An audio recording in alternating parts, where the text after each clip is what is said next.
ठाणे महानगरपालिकेनं गुपचूप पद्धतीनं शहर विकास आराखडा जाहीर केल्याच्या निषेधार्थ ठाणे काँग्रेसनं आज ठाणे महापालिका मुख्यालयासमोर तीव्र निदर्शनं केली। ठाणे काँग्रेसचे अध्यक्ष ॲडव्होकेट विक्रांत चव्हाण यांच्या नेतृत्वाखाली ही निदर्शनं करण्यात आली। ठाणे शहर जिल्हा काँग्रेसचे पदाधिकारी, कार्यकर्ते तसंच महिला वर्ग मोठ्या संख्येने या निदर्शन आंदोलनात सहभागी झाले होते।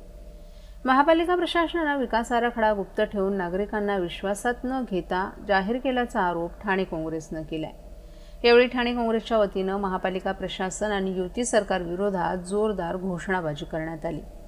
विक्रांत चव्हाण यांनी महापालिकेवर टीका करताना ठाणे महापालिकेने शहराच्या विकासावर महत्त्वाचे निर्णय घेतले असून त्याबाबत नागरिकांना कोणतीही माहिती दिली नसल्यामुळे विकास आराखड्याबाबत सर्वसामान्य नागरिकांमध्ये नाराजी असल्याचं सांगितलं। काँग्रेसने या मुद्द्यावर आक्रमक भूमिका घेतली असून प्रशासनाने त्वरित खुलासा करावा अशी मागणी देखील यावेळी करण्यात आली। ठाणेकरांना जाऊ द्या, तुम्हाला स्वतःला माहिती नाही, तुम्ही पत्रकार आहात। हे ठाणे विकायला काढलेलं आहे, या मुख्यमंत्र्यांचं हे ठाणे आहे एकीकडे म्हणतात, आणि ठाणे विकायला काढलेलं आहे। दोन दिवस घनकचरा उचलला जात नाही, लोक बेजार आहेत, वाहतूक कोंडी होत आहे, वाहतूक व्यवस्था नाही, पाण्याची व्यवस्था नाही, घनकचरा व्यवस्था नाही, वीज 8-8 तास जाते। आणि अशामध्ये जुना आराखडा या ठिकाणी 2003 साली मंजूर झालेला असताना तो राबवलेला गेलेला नाही। नागरीकरण मोठ्या स्वरूपात वाढवलं या लोकांनी, पैसा विकलाय, ठाणं विकायला काढलंय। यांनी मुख्यमंत्र्यांचं ठाणं म्हणतात, लाडली बहीण योजना आणली, परंतु ठाणेकर बेहाल आहेत आणि त्यात गपचूप या इलेक्शनच्या तोंडावरती हा विकास आराखडा काही ठराविक एका रूम मध्ये बनवून, एका ऑफिस मध्ये बनवून सचिन जोशी नावाच्या जो मुख्यमंत्र्यांचा राईट हँड आहे त्याच्या दबावाखाली हा शहर विकास विभागाने आराखडा गपचूप प्रसिद्ध केला। बिल्डर लोकांसाठी या ठिकाणी सुखसुविधा केलेल्या आहेत, ठाणेकर जनतेसाठी सुविधा नाहीत, शौचालय गोरगरिबांसाठी नाहीत, महिलांना रस्त्यावरती शौचालय नाहीत, गार्डन नाहीत, प्लेग्राऊंड नाहीत मुलांना खेळायला। या ठिकाणी अजिबात जो वाढतं नागरीकरण आहे सुधारित आराखडा, मोठे मुंगेरी लाल सपने दाखवले, तिकडनं मेट्रो काढणार, तिकडनं मेट्रो काढणार आहे, त्या मेट्रोचा बोजवारा उडलेला आहे, इकडनं ब्रिज काढणार, तिकडनं ब्रिज काढणार, सगळी वाहतूक कोंडी आहे। बघा या ठिकाणी प्रचंड वाहतूक कोंडी आहे, पार्किंगला जागा नाही, ठाणे स्टेशनवर गर्दी आहे, कचऱ्याचं निर्मूलन नाही, पाणी नाही, ट्रान्सपोर्ट नाही, वाहतूक कोंडी नाही। आणि हा विकास आराखडा गपचूप काढण्यामागचं कारण काय? हा विकास आराखडा खडा महासभेसमोर आला पाहिजे। लोकप्रतिनिधी महापालिकेला बरखास्त करून, या मुख्यमंत्र्यांनी महापालिका बरखास्ती करून 27 महापालिका यांनी खिशात ठेवलेल्या आहेत। सगळीकडून भ्रष्टाचार, काल परवा टेंडर काढतात, आता या ठाणे महानगरपालिकेत जवळजवळ 6000 कोटीची निधी आणली, निधी गेली कुठे? ठाणेचा विकास का होत नाही? गेले 25 वर्ष यांच्याकडे सत्ता आहे, 92 पासून सत्ता आहे, 2003 साली विकास आराखडा बनवला, त्याची अंमलबजावणी का नाही झाली याचं उत्तर ठाणेकरांच्या वतीने आम्ही मागतोय या ठिकाणी। व हा विकास आराखडा गपचूप काढलेला रद्द झाला पाहिजे आणि यांनी याला जनतेने न्याय विचारलं पाहिजे की आमच्या सुखसुविधांचं काय, आणि यांनी नाही रद्द केला तर आम्ही 100% हायकोर्टात जाणार।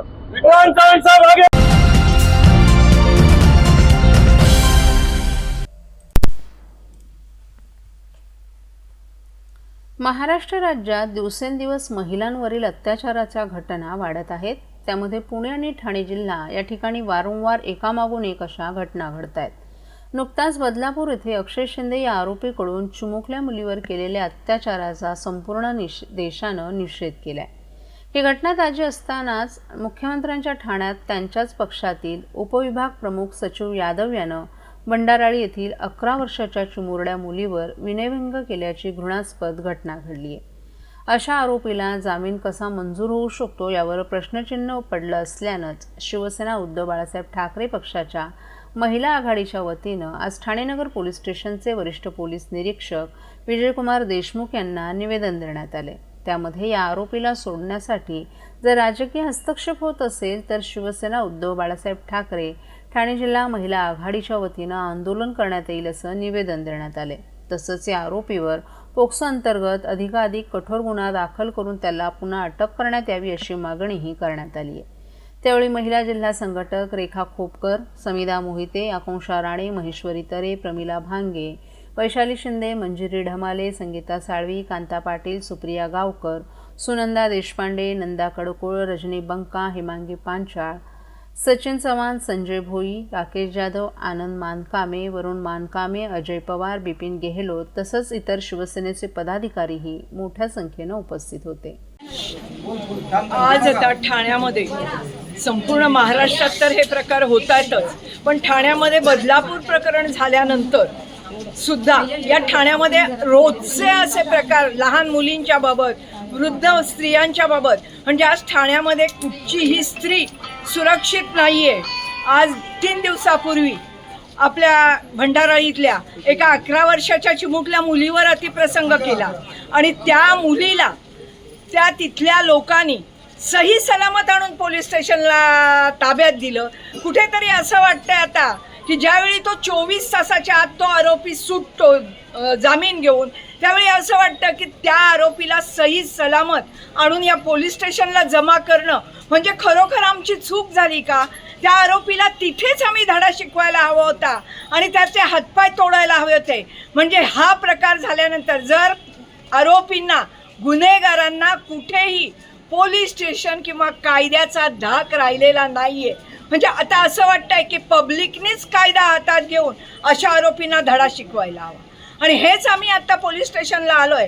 पोलीस स्टेशननी सर्वतोपरी सहाय्य करण्याचं आम्हाला इथे वचन दिलंय की त्या आरोपीसाठी आम्ही पुन्हा अपील केलेलं आहे आणि त्या आरोपीला पुन्हा अटक करण्यासाठी आम्ही प्रयत्न करणार आहोत आणि त्या आरोपीवर कडक कारवाई करावी हीच आम्ही मागणी आज समाजाचे त्यांच्या सर्व घरातील नातेवाईक या ठिकाणी आलेले आहेत.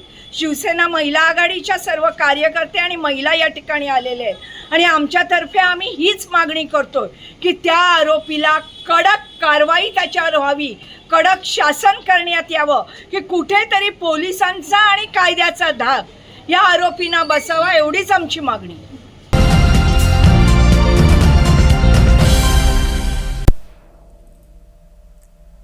ठाण्यातच नव्हे तर जिल्ह्यात आणि राज्यात कुठेही आपत्तीची परिस्थिती उद्भवल्यास आपला जीव धोक्यात घालून शेकडोंचे जीव वाचवणारे ठाणे महानगरपालिकेचं TDRF पथकातील 31 जवानांचं कायम नोकरीचं स्वप्न अखेर साकार झाले. राज्य शासनानं पालिकेच्या आस्थापनेत या जवानांना विशेष बाब म्हणून काम करण्याचा प्रस्ताव मंजूर केला असून तसा आदेश पारित केलाय. त्यामुळे तुटपुंजा पगारात कर्तव्य बजावणाऱ्या या जवानांना आता आस्थापनेच्या नियमानुसार वेतन मिळणार आहे. या पथकाला मानधनाच्या नावावर सध्या 20,000 रुपये दर महिन्याला हातात येतात. अत्यंत तुटपुंजा मानधनावर हे जवान आपल्या जीवाची बाजी लावत असल्यानं त्यांना पालिकेच्या आस्थापनेवर कायमस्वरूपी घेण्यात यावं अशी मागणी जोर धरत होती. मुख्यमंत्री एकनाथ शिंदे यांनीही या जवानांना कायम करण्याचं आश्वासन दिलं होतं.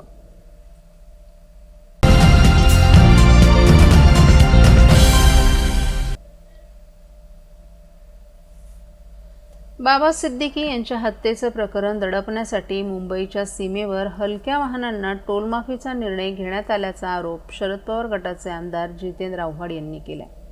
कळवा येथील डॉ. बाबासाहेब आंबेडकर वाचनालयाचं उद्घाटन काल जितेंद्र आव्हाड यांच्या हस्ते करण्यात आलं. त्यावेळी त्यांनी हा आरोप केला.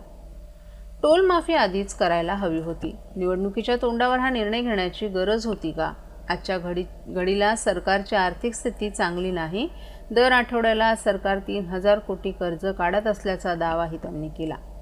टोलमाफी झाली याचा आम्हाला आनंद आहे. मुळात टोल वसुलीची मुदत कधीच संपली आहे. मग या टोल वसुलीची मुदत कोणी वाढवली होती, कोण हा खेळ का करत होते ते तपासणं गरजेचं असल्याचंही त्यांनी सांगितलं.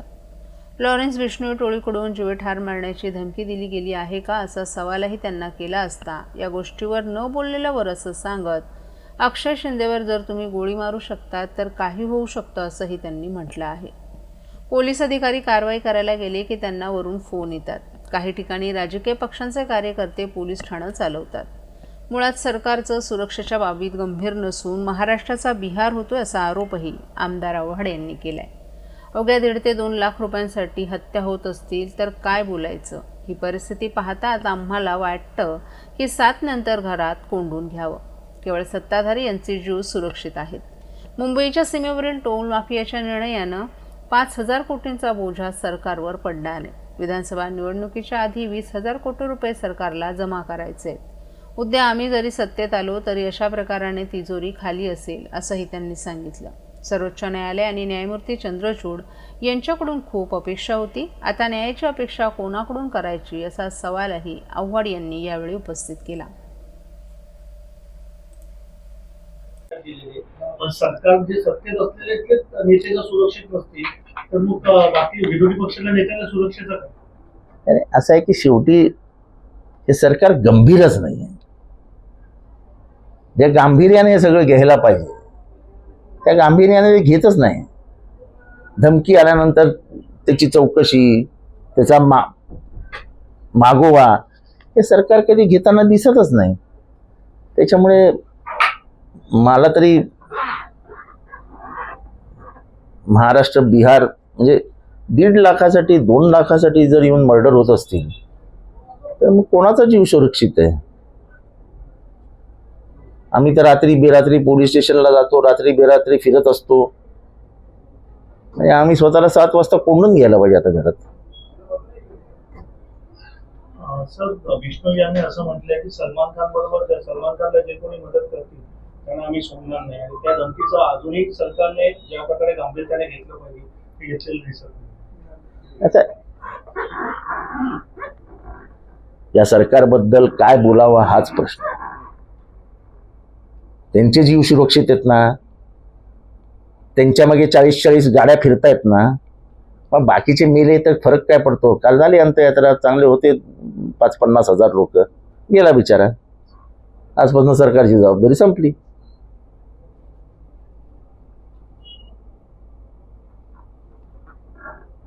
कुठे ना कुठे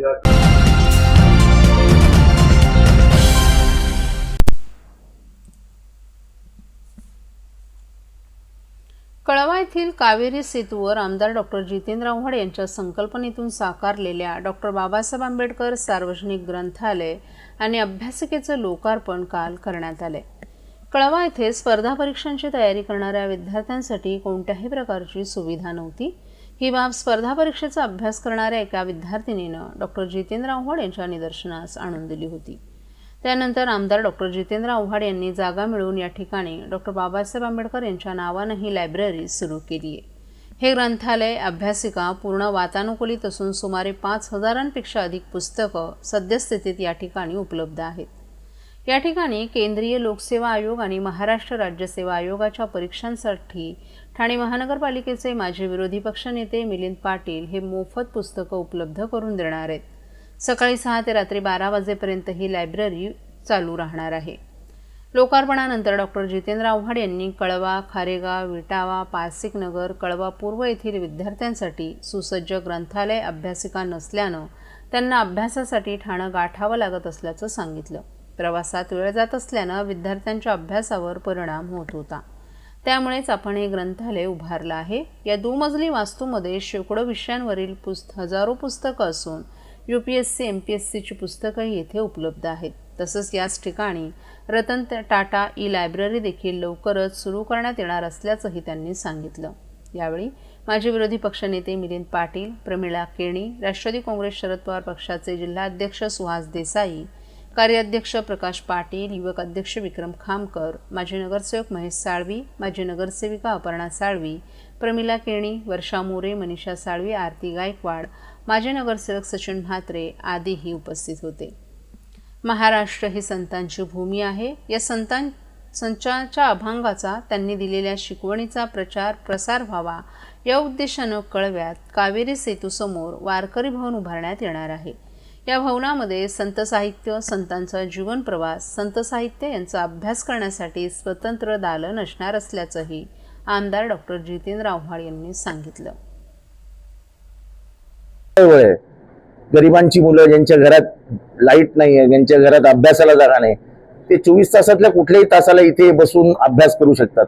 अनेक MPSCचे पोरपोरी मला भेटली या नवरात्रीच्या काळामध्ये, आणि लायब्ररीज लवकर सुरू करा अशी त्यांची मागणी होती, आणि आज आम्ही लायब्ररी सुरू करतोय. त्याचबरोबर दिवंगत उद्योगपती रतन टाटा यांनी देखील यांच्या म्हणजे भारतरत्न रतन टाटा लायब्ररी आम्ही इथे सुरू करतोय, आणि त्या लायब्ररीचा प्रचंड फायदा होतो. खास करून मला असं वाटतं की ह्या लायब्ररीत अभ्यास करून गरिबाघरच्या पोरांना किंवा जी पोरं अभ्यासापासून वंचित राहतात, केवळ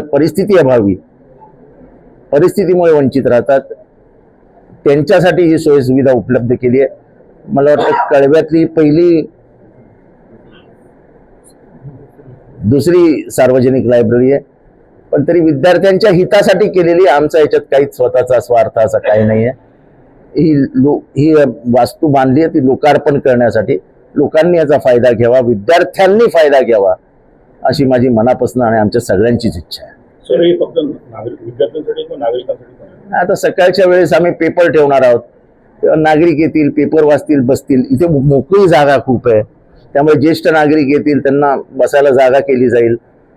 म्हणजे एक वेगळं, ज्याला म्हणतात ना, आजकाल टीव्हीमुळे जी वाचन संस्कृती खतम झाली आहे, त्या वाचन संस्कृतीला वाढ व्हावी यासाठी हे प्रयोजन आहे.